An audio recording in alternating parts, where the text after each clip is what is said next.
Part 2 continues with... Okay, where were we? Yes.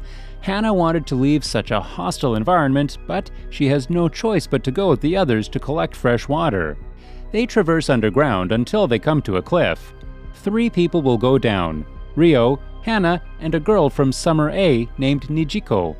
Ran gives Hana a flashlight, and Takahiro gives her a first aid kit. Then they go down searching for water. Ango also goes down a different path to look for an alternate way down. Takahiro spends time with his dogs. Seeing this, another Summer A member, named Gengoro, gets sad. Gengoro had raised a tiger since he was a child, but he had to kill it during the test. Takahiro tells them that animals don't think like humans and that the tiger probably does not hate him. Meanwhile, Hana goes down on a rope ahead of Ryo and Nijiko. Ryo accounts his grueling knife training with Takashi and how he taught them all to be brutal. He pulls out his knife and cuts Hana's rope. She falls down in the abyss. Then, the two go back and tell everyone that Hana fell. I wonder how? So, Takahiro and Haru decide to go save her. Gengoro and Koruri from Summer A also come along. Hana actually survived the fall because she was wearing her plot armor that day. She uses Takahiro's first aid kit on her wounds. Then, she travels further until she finds fresh water. High above, Haru starts playing music to guide her. Elsewhere, Ango is investigating a section of cave all by himself. He starts thinking about Shigeru and the guilt starts eating him alive. Hana looks at the picture of her father and thinks back to the past when he said that if anything happened to him, she should go to a place called Sado. Just then, she hears Haru's flute. So, she writes a message on her boomerang and throws it to them. They are relieved to know that she is alive. Suddenly, Ango also arrives looking for water. When he sees Hana alone, he suspects that she did something to Ryo and Nijiko. He approaches her, she gets scared, and in the confusion, Hana falls into the water. The strong current starts pulling her. Takahiro and the others also arrive. They see Hana struggling, and they quickly jump to her rescue. As they come to save her, Hana yells at them that Ryo cut her rope and let her die. Ryo was also probably the one who pushed Haru into the swamp earlier. And, much to my surprise, Ango is shocked to hear that Ryo did such things, so he was not guilty of their attempted murders. Koruri is shocked to see Ango just standing there without helping. Just then, Hana loses her grip. Gengoro jumps in after her, but the current is too strong and he does not find her. Takahiro blames himself for not taking action. The moment they go out, he furiously confronts Ryo for killing Hana. Takahiro picks a fight with Ryo, but Ryo heartlessly mentions how Hana's mother, or Takeshi's wife, also drowned to death in the Ryugu shelter, and this was just fate. Ango pulls out his gun on Takahiro, but he throws a rock at him, injuring his hand. Takahiro pulls out his knife, but Koruri stops him and asks him why he did not help Hana as the river currents pulled her. Ango says that the others would have saved her. Koruri is disappointed, as this is the same crappy behavior that their professors had. Madonna also comes forward and tells everyone about Ango trying to force himself on Hana. Everyone from Team Autumn and Team Spring is disgusted at Ango, especially Takahiro, who knocks him down. One Team Autumn member named Sakuya was a law student, and he says that they should conduct a trial for Ango. Ango threatens to take his team away, but Ben, the healer, wants to stay back to take care of Kurumi, who is pregnant. Gengoro does not want to leave the animals and the people behind. Madonna and Koruri are absolutely disappointed. Ryo is the only one left for Ango, and the two of them leave the group together. After they are gone, Nijiko from Summer A and Ran from Autumn make plans to extract the underground freshwater, as both of them have experience in construction. Takahiro still believes that Hana survived, so he goes to the underground river and throws in a rag in the hopes that it will reach Hana and his dogs can sniff them out. There, he meets Madonna collecting water. They see an animal drinking water and Madonna kills it with ease, much to Takahiro's amazement. That'll be you, Takahiro, if you're not careful with Madonna. She is also impressed by Takahiro's herbal knowledge and asks him to teach her more. Ran and Nijiko are arguing about the best way to bring the water out. With the suggestion of another member, they agree to build a new settlement closer to the river. As they work, Haru cries thinking about Hana, while Koruri comforts him.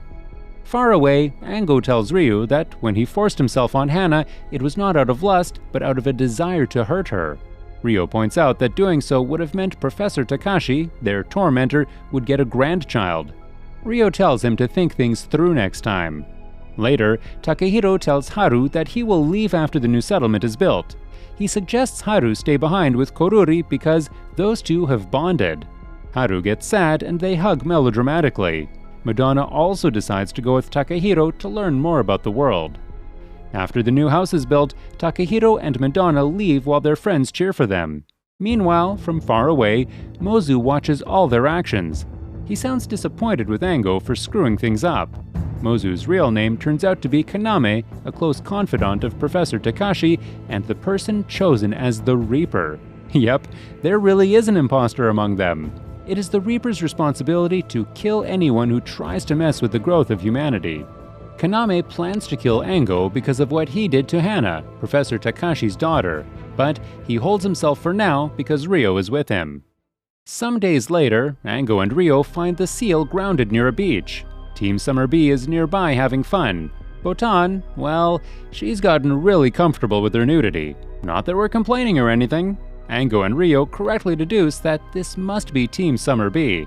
But they get super cautious because they think that Summer B is also full of highly trained people like Summer A. Just then, Matsuri comes sliding down a slope and she almost falls into some rocks. But they save her. She immediately starts simping over them because they're so handsome. Ryo and Ango agree not to reveal their past, only mentioning that they're from Summer A. Botan asks them about their team members, and Ango lies by saying they got separated. Ango and Ryo start making notes about the group. Botan and Arashi seem to be the only ones who are athletic, while the others seem like little kids. Botan talks about how these two are probably highly trained people because they're from Summer A. Seeing their knife skills, Semimaru tells Arashi that they need to be cautious of them. That night, Ango and Ryo start to believe that Summer B isn't specially trained like they were because of how laid back they are and how underprepared they are for a crisis. The next day, Ango sees Natsu struggling with her cleaning, so he goes to help her. She likes how helpful Ango is. Meanwhile, Mozu, or rather Kaname, observes Ango and Ryu in case they do anything to harm the Summer B members. Ryo starts to suspect that they are being watched. That night, all the Summer B members prepare little entertainment routines for the group. But Ango and Ryo do not understand the concept of entertainment, just like Ubisoft. They ask them if they've met any other teams. Semimaru recounts their experience with Team Autumn and Takehiro in a short recap format, kinda like this video. Next, Hotaru does fortune-telling as her family has experience in that. She correctly guesses Natsu to be a romantic person and also makes correct readings about the other members' past. When she looks at Ango's hand, she starts crying, but she does not say anything. Next, Natsu accidentally spills some drinks and Semimaru laughs at her, but Ango is supportive of her and tells her not to worry about it. Natsu starts blushing. Matsuri congratulates her for attracting Ango's attention and says that she will try to win Ryo's heart. Later, Hotaru thinks about Hibari, her cousin. Apparently, Hibari left without telling anyone. But Hotaru can sense Hibari, and she is doing fine. Elsewhere, Ango goes to teach Natsu some table skills. But Semimaru gets protective of her and goes to face him. When he puts his hand on Ango's shoulder, he feels rock-hard muscles. Since being punched by Ango would not be good for his pretty face, Semimaru backs away. The next day, Matsuri asks Ryo what his birthday is. Ryo does not know it. He and Ango both realize that they were never told their birthdays. Later, Arashi and Ango find a bathtub and a toy box. Inside is a music box. Ango recognizes it as the same soundtrack playing in the background when their house caught on fire during the test. Elsewhere, Hibari finds Mansaku from Team Spring, who recognizes her as his long-lost teammate. So, he starts taking care of her. He says that he got separated from the other Team Spring members. Meanwhile, Ango and Ryo use their equipment and training to free the seal from the rocks. Summer B is amazed and impressed by them. Now that the seal is free, they all decide to take it and navigate new lands. Before leaving, Yamori carves their team names on the rock. Kaname watches them as they sail away. Elsewhere, Takehiro and Madonna continue their journey of discovering new terrain. Madonna really likes to collect the plants of the world. Later, Madonna tells him to stay away from her during the full moon because she'll act strange. Takahiro gives one of the puppies for her to adopt. Meanwhile, Summer A and B continue their journey on the ship. Ango continues being concerned about Natsu's well-being, and she can't understand why. Ryo guesses that it's because Ango sees his dead friend Shigeru in her. Since Ango has been gloomy after they left the other Summer A members, Ryo decides to sharpen his instincts and awareness. Later that night, when everyone is playing poker, Ryo closes the ventilation. The charcoal fire causes carbon monoxide and they all faint. The silence catches Ango's attention and he saves everyone, while Ryo pretends to help. All of Summer B thank them for saving their lives. Sometime later, Ango and Ryo find out that Arashi's girlfriend is Hana. Hearing her name causes Ango's pain to flare up. He thinks that Arashi was selected for the Seven Seeds program only because his girlfriend Hana was Takashi's daughter. Since Arashi hates Nepo kids, the thought starts affecting his mentality. Ryo does not like to see Arashi so disturbed. So, when Arashi goes diving for supplies, Ryo goes with him. When Arashi is not looking, he ties his leg to some weed. Arashi starts struggling, but Ango arrives just then and frees him. He asks why Arashi did not use his knife, and Arashi replies that he just forgot about it in panic. Ango is not impressed by the answer. Later, they all prepare to have a sauna in the ship. They heat up some rocks and pour cold water over them. All the girls enjoy, but Natsu gets her periods just then, so she goes to rest. Next, it's the boys' turn for the sauna. Ango, Ryo, and Arashi are done with it soon enough, but Semimaru decides to stay back. Before leaving, Ryo blocks the door with a chair. After some time, Semimaru is also done with his sauna, but when he tries to step out, the door is locked. The ceiling ventilation is also closed because Ryo is sitting there. Semimaru screams, but no one hears him. A suspicious playing card can be seen lying on the floor of the sauna. Meanwhile, Natsu is resting due to her periods. Due to the silence, she hears the faint sound of Semimaru knocking on the door, so she goes to check.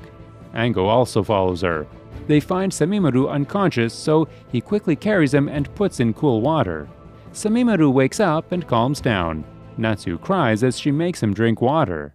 Sometime later, Arashi goes into the sea to dive for more stuff. He informs Ryo before leaving.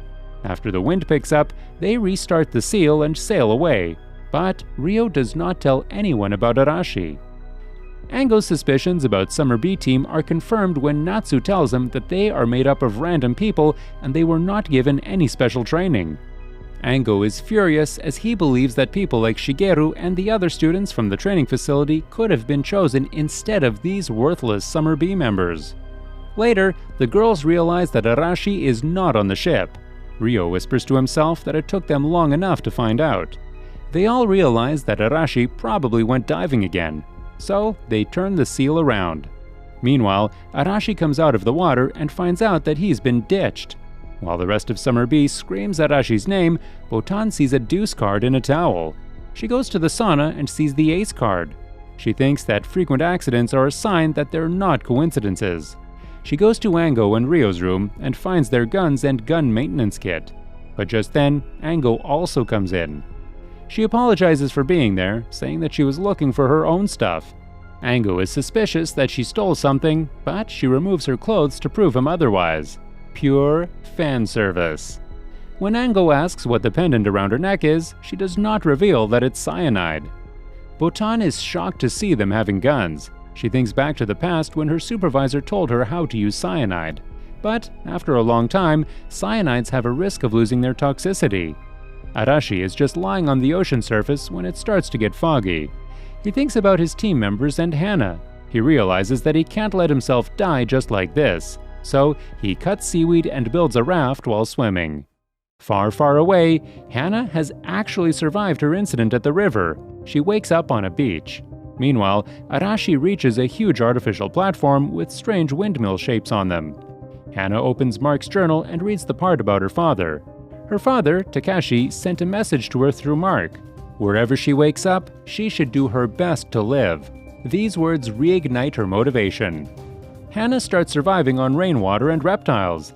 A family of pigs comes close to her, but she does not have the heart to eat the little piglets. Hana starts focusing on the environment around her and finds lots of food in places she never expected. She starts getting excited about the possibilities of the world and thinks back to her childhood, which she spent with her parents. They always used to give her lots of lessons about the world because they knew that Hannah would end up here.